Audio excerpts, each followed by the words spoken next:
जय हिंद। हिंदी की online classes में सभी विद्वान साथियों का स्वागत है। तो आइए आज शुरू करते हैं हिंदी की क्लास। तो हमने पिछली दो वीडियो में सर्वनाम पढ़ लिए थे और ये आज हमारी सर्वनाम की लास्ट क्लास है। तो आज हम पढ़ेंगे संबंधवाचक सर्वनाम और निजवाचक सर्वनाम। तो संबंधवाचक सर्वनाम क्या होता है और निजवाचक सर्वनाम क्या होता है और किस प्रकार से परीक्षा में क्वेश्चन यहाँ से पूछे जाते हैं, तो आज ये हम सब जानेंगे हम। तो संबंधवाचक सर्वनाम जो होता है इसमें दो सर्वनाम होंगे जिससे पहले सर्वनाम का दूसरे सर्वनाम से संबंध स्थापित किया जाएगा। तो उन्हों को हम क्या कहते हैं? संबंधवाचक सर्वनाम। यानी सही ढंग से जाने तो संबंधवाचक सर्वनाम जो होते हैं संबंधवाचक सर्वनाम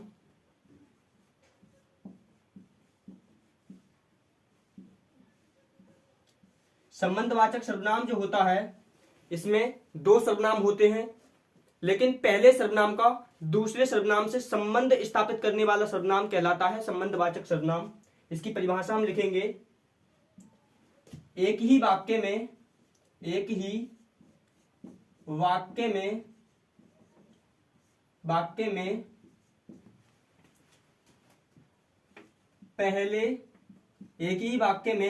पहले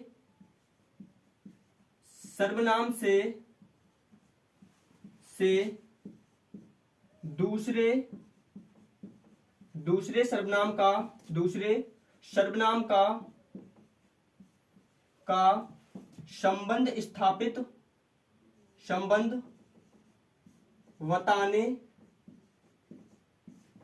संबंध बताने वाला सर्वनाम संबंधवाचक सर्वनाम कहलाता है।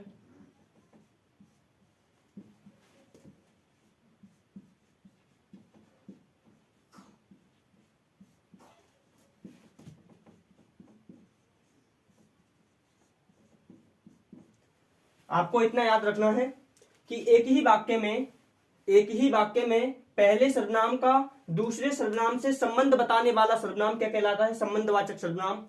या फिर दूसरे शब्दों में हम कह सकते हैं कि वक्ता या लेखक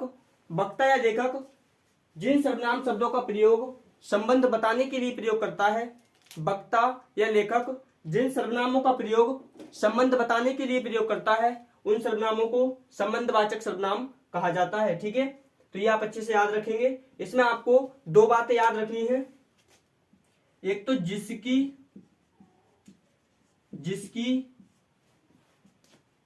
जिसका,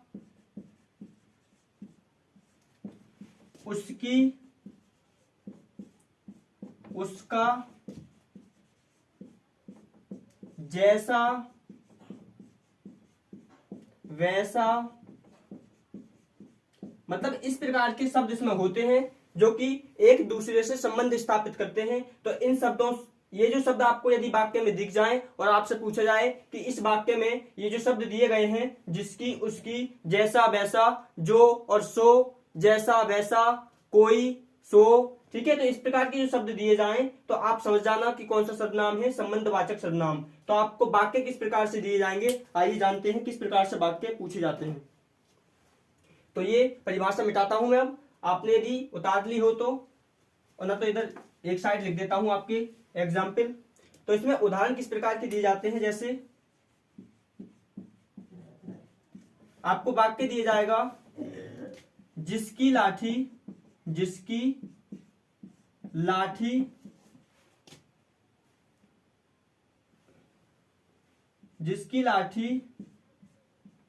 उसकी भैंस, उसकी भैंस। ठीक है, तो आपको इस प्रकार का वाक्य दिया जाएगा और ये जो जिसकी और उसकी शब्द है इस पे अंडरलाइन कर दिया जाता है और आपसे पूछा जाएगा कि इन वाक्यों में किस प्रकार का सर्वनाम का प्रयोग किया गया है या इस वाक्य में किस प्रकार के सर्वनाम का प्रयोग किया गया है। तो मैंने आपको बताया कि आपको जिसकी, उसकी, जैसा, वैसा, जो, सो, ये शब्द यदि आपको वाक्य में दिख जाएं तो आप समझ जाना कि वो संबंधवाचक सर्वनाम है। ठीक है, यानी कि जिसकी लाठी उसकी भैंस, तो जिसकी का जो संबंध है वो किससे है? उसकी से। ठीक है, जिसकी का जो संबंध है यानी कि जिसकी जो लाठी है उसी की भैंस है। ठीक है, जिस व्यक्ति की जो लाठी है उसी व्यक्ति की क्या है, भैंस है। ठीक है, जिसकी लाठी उसी की भैंस। अब आगे इसके एग्जाम्पल देखते हैं। तो संबंधवाचक सर्वनाम क्या होते हैं, एक ही वाक्य में पहले सर्वनाम का दूसरे सर्वनाम से संबंध बताने वाले सर्वनाम संबंधवाचक सर्वनाम कहलाते हैं। ठीक है, तो अभी इसके एग्जाम्पल और देखते हैं। जो देता है, जो देता है, सो लेता है, सो लेता है। ठीक है, तो ये वाक्य दिया है आपको। अब आपको बताना है कि इसमें कौन सा सर्वनाम का प्रयोग किया गया है। तो मैंने आपको बताया कि पहले सर्वनाम का दूसरे सर्वनाम से संबंध बताने वाला सर्वनाम क्या कहलाता है, संबंधवाचक सर्वनाम। यानी कि जो देगा वही ले लेगा। ठीक है, जो देता है वही क्या करता है, ले लेता है। यानी कि जो का संबंध किससे है, तो जो का संबंध सो से है। ठीक है, जो का संबंध किससे है, तो जो का संबंध सो से है। यानी कि जो देता है सो लेता है। अब देखते हैं आगे तीसरा, जो कमाएगा, जो कमाएगा सो खाएगा, सो खाएगा। जो कहा जाए, जो कहा जाए वही करो, वही करो। या फिर ऐसा न देकर कैसे दे देगा, जैसा कहा जाए, जैसा कहा जाए वैसा करो, वैसा करो। तो आपको इस प्रकार के वाक्य दिए जाएंगे। जो कमाएगा सो खाएगा, यानी कि जो का संबंध किससे है, सो से। जो का संबंध किससे है, वही से। यानी कि जो कमाएगा वही खाएगा, जो करेगा वह भरेगा, जो करेगा वह पाएगा। इस प्रकार के आपको वाक्य दिए जाते हैं। जैसा कहा जाए वैसा ही करो। ठीक है, जैसा कहा जाए वैसा ही करो, जो कहा जाए वही करो। तो जो का संबंध यहाँ वही से है और जो का संबंध यहाँ वैसा से है। जैसा का संबंध वैसा से और जो का संबंध वही से, और यहाँ जो का संबंध किससे है, सो से। यहाँ जो का संबंध सो से, यानी कि जो लेता है सो लेता है, जो लेता देता है सो लेता है। जैसा कहा जाए वैसा ही कहो करो, मैंने आपसे जैसा कहा वैसा ही करो, मैंने आपसे जैसा कहा वैसा ही करो। तो आपको जैसा वैसा, उसकी इसकी, जिसका उसका, जैसा वैसा, जो और सो, यदि इस प्रकार के आपको वाक्य में शब्द दिख जाएं तो आप समझ जाना कि सर्वनाम कौन सा है, संबंधवाचक सर्वनाम। आइए जानते हैं अब निजवाचक सर्वनाम के विषय में कि वो किस प्रकार से क्वेश्चन वहां से पूछे जाते हैं। तो हमारा जो टारगेट है यूपी पुलिस कांस्टेबल, यूपी लेखपाल और टेट और सीटेट आदि परीक्षाओं में जो हिंदी पूछी जाती है वहां तक हमारा टारगेट है। ठीक है, तो आपको ये क्लास जो है यूपी पुलिस कांस्टेबल, लेखपाल और एसएससी जीडी जो आगामी परीक्षा होगी और टेट और सीटेट के लिए ये वीडियो महत्वपूर्ण है। ठीक है, तो अब जानते हैं हम क्या, निजवाचक सर्वनाम। निजवाचक सर्वनाम, निजवाचक सर्वनाम ने आपको बस एक ही शब्द याद रखना है, आप। ठीक है, क्या याद रखना है, आप। निजवाचक सर्वनाम में आपको एक ही शब्द याद रखना है, आप, या फिर इसकी जगह पे हो जाएगा स्वयं। ठीक है, या फिर स्वयं, ये दो शब्द आपको याद रखने हैं। यानी कि वक्ता या लेखक जिस सर्वनाम शब्द का प्रयोग अपने या अपने आप के लिए प्रयोग करता है, वक्ता या लेखक जिन सर्वनाम शब्दों का प्रयोग अपने या अपने आप के लिए करता है या स्वयं के लिए करता है, कौन से, निजवाचक सर्वनाम कहलाते हैं। ठीक है, निजवाचक सर्वनाम कहलाते हैं। तो आपको परिभाषा इसकी सरल शब्दों में लिखनी है कि जिस सर्वनाम से, ये थोड़ा कम चल रहा है, जिस सर्वनाम से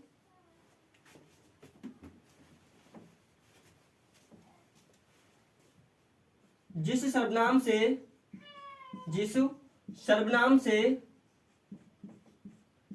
से आप या स्वयं अर्थ का बोध होता हो, अर्थ का बोध होता हो, जिस सर्वनाम से आप या स्वयं अर्थ का बोध होता हो निजवाचक सर्वनाम कहलाता है।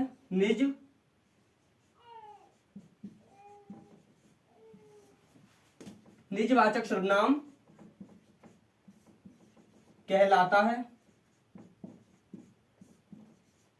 आपको बस कितना याद रखना है कि यदि आपको आप या स्वयं या अपने आप शब्द दिख जाए तो आपको कौन सा सर्वनाम लगाना है उसमें, निजवाचक सर्वनाम।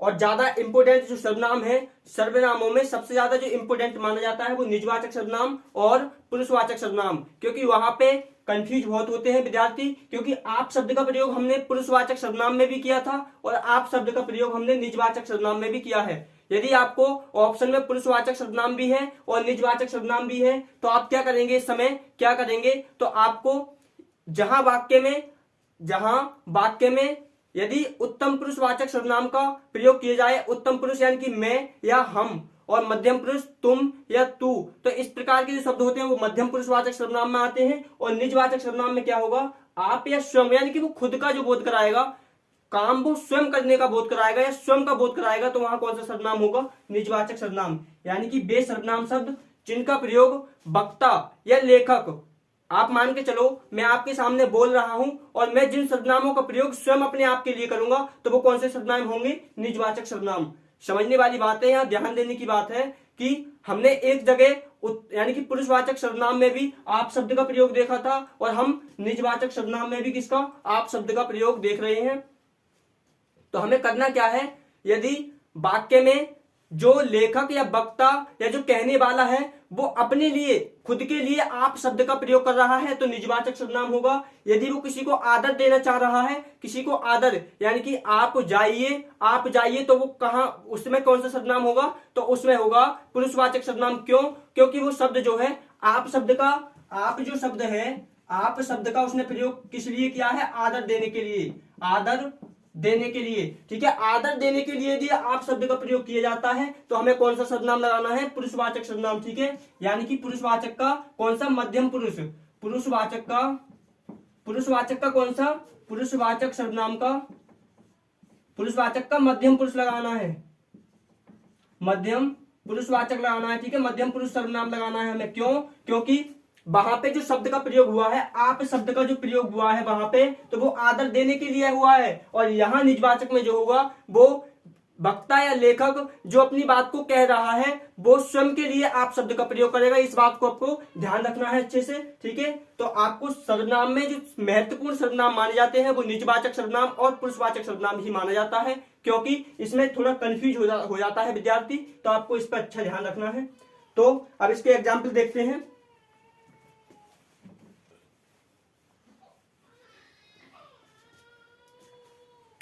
उदाहरण देखो इसकी,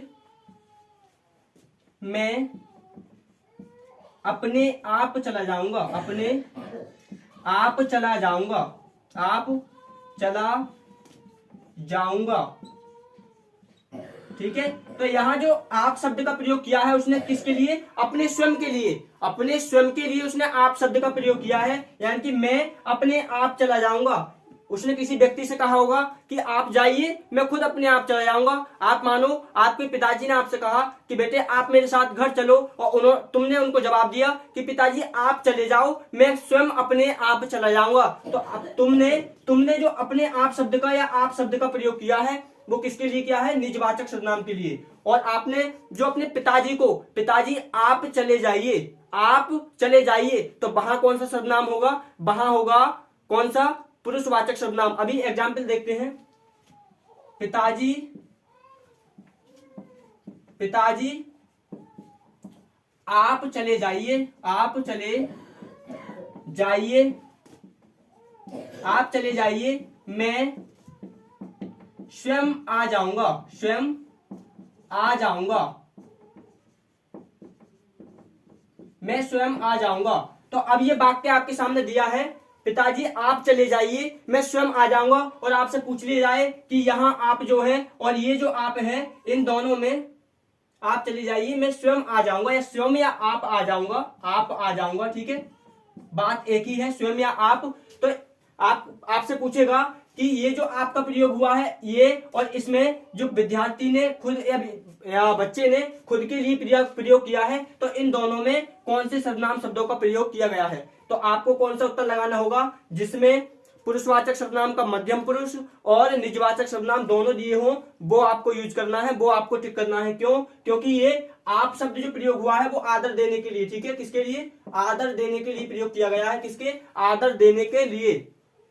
और निजवाचक सर्वनाम में क्या होगा? जो अपनी बात को कहेगा वो व्यक्ति स्वयं के लिए आप शब्द का प्रयोग करेगा, ना कि किसी को आदर देने के लिए। यदि आदर देने के लिए, मैं आपसे बार बार बता रहा हूं, आदर देने के लिए यदि सर्वनाम का प्रयोग किया जाता है, आदर देने के लिए यदि आप शब्द का प्रयोग किया जाता है, तो वो किस में चला जाएगा? पुरुषवाचक के मध्यम पुरुषवाचक में, ठीक है, पुरुषवाचक के मध्यम पुरुष सर्वनाम में। और यदि आप शब्द का प्रयोग वाक्य में, आप शब्द का प्रयोग जो लेखक या व्यक्ति या वक्ता जो बात को कहता है वो अपने लिए करता है, स्वयं के लिए करता है, तो वो कौन सा सर्वनाम होता है? निजवाचक सर्वनाम। आपको अच्छे से याद रखना है। इसमें आप एक ही एग्जाम्पल से समझ गए होंगे, क्योंकि मैं अपने आप चला जाऊंगा, तो आप शब्द का प्रयोग उसने किसके लिए किया है? खुद के लिए, स्वयं के लिए, ठीक है, किसके लिए? स्वयं के लिए। और यहाँ पे आप शब्द का प्रयोग किसके लिए किया है? पिताजी के लिए, यानी कि उनको आदर देने के लिए उसने प्रयोग किया है आप शब्द का प्रयोग। और यहाँ पे जो प्रयोग हुआ है वो किसके लिए हुआ है? स्वयं के लिए। आइए और जानते हैं इसके एग्जाम्पल,